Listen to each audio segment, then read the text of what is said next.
যে খাবারটা বিয়ের আগে কখনো খেতামই না, আর সেই খাবারটা বিয়ের পর শ্বশুরবাড়ির লোকজনের জন্য আর হাজব্যান্ডের জন্য রান্না করতে যেয়ে নিজেরাও এখন অনেক বেশি পছন্দের হয়ে গেছে। আসসালামু আলাইকুম, সবাই কেমন আছেন? আলহামদুলিল্লাহ, আমি ভালো আছি। আমি এখানে প্রথমে একটি প্যানে অলিভ অয়েল দিয়ে দিলাম, তারপর দিলাম তেজপাতা আর এলাচ।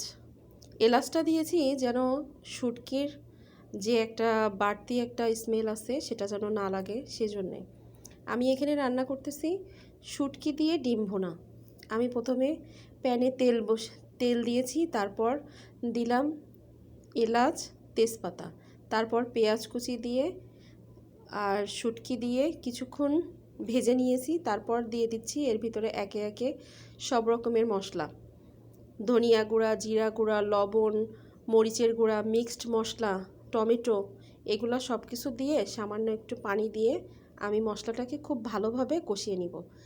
পানির পরিমাণটা খুবই কম দিতে হবে, হালকা একটু পানি দিয়ে যেন মশলাটা কষানো হয় এমন পানি দিলেই হবে।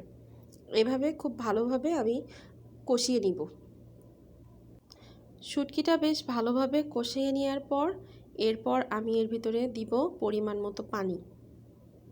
আমি এই রেসিপিটা এর আগেও আমার পেজে অনেকবার শেয়ার করেছি, আবারও শেয়ার করছি, কারণ প্রায়ই আমার ঘরে এটা রান্না হয়। আমার হাজব্যান্ডের অনেক পছন্দের, আমারও ভালোই লাগে, খারাপ লাগে না। আগে যেহেতু খেতাম না, এখন ভালো লাগে।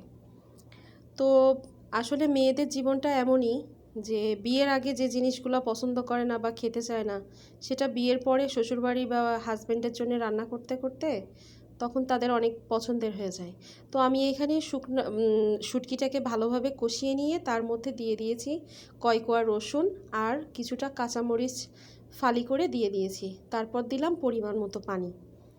এবার এই পানিটাকে যতক্ষণ পর্যন্ত না ফুটে আসতেছে ততক্ষণ পর্যন্ত রান্না করতে থাকবো। ঝোলের পানিটা যখন ফুটে আসবে তারপর এতে একে একে করে দিয়ে দিব ডিম। এখানে যে যতগুলা ডিম দিতে পারে, আমরা যেহেতু 4 জন, সেজন্য আমি এখানে 4টা ডিম দিয়েছি। 4টা ডিম দিয়ে এরপর ঢেকে দিয়ে এটাকে রান্না করব। এর আগে কেউ কখনো এই রেসিপিটা খেয়েছেন কিনা বা বানিয়েছেন কিনা অবশ্যই জানাবেন। আমি তো বিয়ের আগে কখনো খাইনি, বিয়ের পর থেকেই সবার জন্য রান্না করতে করতে এখন নিজেও খাই, ভালো লাগে, খারাপ লাগে না।